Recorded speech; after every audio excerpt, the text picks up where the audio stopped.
चलते हैं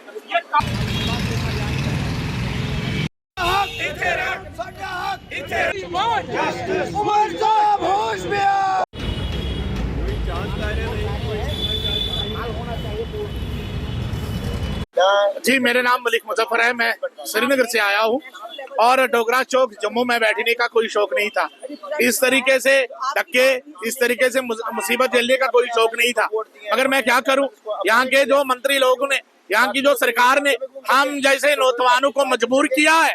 हम सड़क पे आए और हम ये उन तक पैगाम देना चाहते हैं। आपको कैबिनेट मिनिस्टर तो हमने बनाया, मंत्री हम लोग हैं। मैं बार बार कहता हूँ ना, यहाँ पे वो गोल में चक्कर लगाते हैं, ऊपर से दग दग उनकी गाड़ी करती है। अरे फलानी साहब आ रहे हैं, मगर उनको ये नौजवान लोग नजर नहीं आ रहे हैं। मैं बार बार कहता हूँ, everything are valid when they are lost. आंख की कदर वही जानता है जिसके पास आंख नहीं होता है भाई। कम से कम क्या हम इस हिंदुस्तान के शहरी नहीं है? हमें यहाँ जीने का हक नहीं है?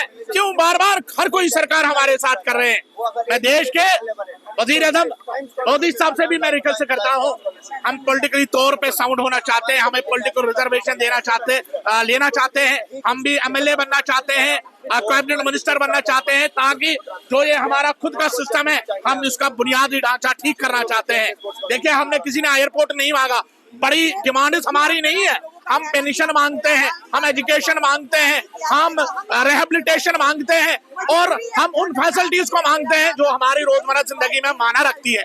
मगर ये सरकार टस से मस नहीं होती है। उमर सरकार से अगर कुछ नहीं होता है, गवर्नर साहब से अगर कुछ नहीं होता है, इनको तो इस्तीफा करना चाहिए, क्योंकि हम जैसे लोगों को दर दर के ठोकरे खाने पे मजबूर करते हैं। मेरे भाई, आप भी देख रहे हैं, ऊपर खाली आसमान है और नीचे टाइलें लगी हुई है। अभी चलेकलान चल रहा है और रात में कितनी तेज हवाएं भी आपने भी देखा। हम इस टेंट के अंदर थे, हम कांप उठे थे, कहीं कुत्ता ना आए, कहीं बंदर ना आए, हमारे नौजवान भाइयों के साथ कोई ऐसी अनटूवर्ड वाक़ा ना हो। तो यहाँ की जो सरकार है उसके लिए ये शेम है। और मैं आपकी माध्यम से उनसे रिक्वेस्ट करता हूँ, अगर अल्लाह ना करे यहाँ पे कोई अनटूवर्ड वाक़ा हो जाए हमारे साथ, क्योंकि ऑलरेडी हम माजूर अफराद हैं, ऑलरेडी हम नौजवान लोग हैं, दिग्यान लोग हैं, फिर भी हम सर्दी में जी रहे हैं यहाँ पे। ये आपकी मनमानी है। कभी गवर्नर साहब कहते हैं चीफ मिनिस्टर साहब करे, कभी चीफ मिनिस्टर साहब कहते गवर्नर साहब करे। अगर आपको यही मनमानी करनी थी तो लोगों से वोट क्यों मांगे? क्यों बने थे यूटी के चीफ मिनिस्टर? अगर आपसे कुछ नहीं होता तो इस्तीफा कीजिए।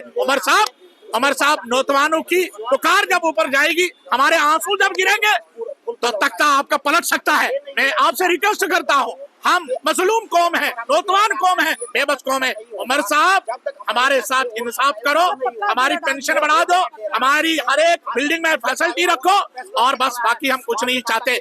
मुझे आश और उम्मीद है कि ये खबर सुन के उनका दिल थोड़ा पिघल जाए और हमारी तरफ वो आए और हमारे पास आके मुलाकात करें। Abdul Rashid, chairman disable peoples organisation Kulgam.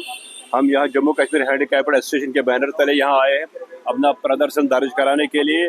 हम पिछले 24 घंटों से ही नहीं, बल्कि अगर देखा जाए तो हम पिछले 20-25 सालों से गुजारिश कर रहे हैं, लड़ रहे हैं, संघर्ष कर रहे हैं। अपने जो बुनियादी हमारे इश्यूज हैं उनको मतलब ऑन सिंपैथी ग्राउंड्स उनको एड्रेस किया जाए। बदकिस्मती से ये जो सरकार है इसमें ज़्यादा प्रशासन इस अब्दुल्ला वाली सरकार का रहा है। इन्होंने हमेशा हमें इग्नोर किया, हमारे साथ हमेशा सौतेली माँ का सलूक किया।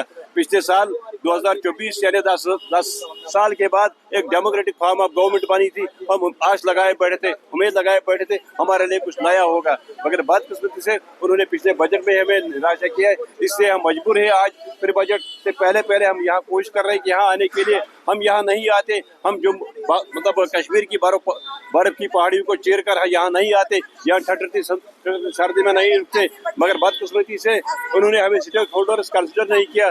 जिस तरह उमर साहब ने इस साल कोशिश की, बड़ी इनिशिएटिव लिया था कि बजट से पहले वो स्टेक होल्डर से बात करेंगे। हम चाहते थे कि हमारा भी नाम कहीं ना कहीं उसमें, चाहे जम्मू से हो, किसी न किसी एक बंदे को लिया जाए स्टेक होल्डर्स, बट अनफॉर्चुनेटली उन्होंने हमें कंसिडर नहीं किया। देखिए, मैं भाई साहब आपसे यह बात पूछना चाहता हूँ, कहना चाहता हूँ, जो डिसेबिलिटी एक्ट 2000 मतलब कि 2016 इम्प्लीमेंट हुआ था, पास हुआ था उस दौरान, मगर बात कुछ यहाँ लागू नहीं हुआ। उससे पहले हम अगर मतलब किसी भी गवर्नर साहब के पास जाते थे, वो कहते थे यहाँ स्पेशल स्टेटस है जम्मू कश्मीर, लिहाजा हम सेंटर की स्कीमों को या इम्प्लीमेंट नहीं कर पाते। बात किस्मत से जब डिमांड्स है, हमारी डिमांड्स कुछ हम चांद तारे नहीं मांगते, हम सोना चांदी नहीं मांगते। हम चाहते हैं social empowerment, economic empowerment, pension enhancement, education empowerment, politically empowerment. क्योंकि अगर हमारा कोई नुमाइंदा लोकल बॉडी से लेकर पार्लियामेंट तक कहीं पर होता तो हमें सड़कों पर आने के लिए जरूरत नहीं पड़ती।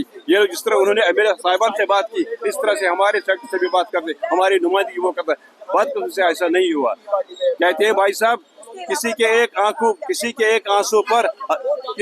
एक आंसू पर हजारों दिल धड़कते हैं। किसी का उम्र बरकरार होना यूं ही बर्बाद होता है। बच्चों का भविष्य सिर्फ किताबों से नहीं बल्कि सही माहौल, सही मार्गदर्शन और सही शिक्षा से बनता है। MV international school affiliated to CBSE nursery से 12वीं तक, जहां पढ़ाई सिर्फ बोझ नहीं बल्कि एक आनंद है। प्रेप स्कूल की विशेष पहचान इंग्लिश फोनिक्स आधारित शिक्षा, बच्चों के लिए आकर्षक किड्स टॉय रूम, लर्निंग के साथ फन अम्यूजमेंट पार्क फैसिलिटी, जोशपूर्ण और प्रेरक गतिविधियों पर आधारित कक्षाएं, क्वालिटी एजुकेशन का भरोसा, 18 से अधिक एजुकेशन एक्सीलेंस अवार्ड्स, अनुभवी शिक्षक और आधुनिक शिक्षा प्रणाली, safe and reliable transport, 47 school बसें, सुरक्षित पिक एंड ड्रॉप सुविधा। यहाँ हर बच्चा सीखता है सोचना, समझना और आगे बढ़ना। Admission open nursery to class 12। आज ही अपने बच्चे का सुनहरी भविष्य सुरक्षित करें एमवी इंटरनेशनल स्कूल के साथ। एमवी इंटरनेशनल स्कूल, जहाँ शिक्षा बनाती है कल के लीडर्स। जम्मू कश्मीर की खबरों के लिए जुड़े रहिए JK अपडेट के साथ।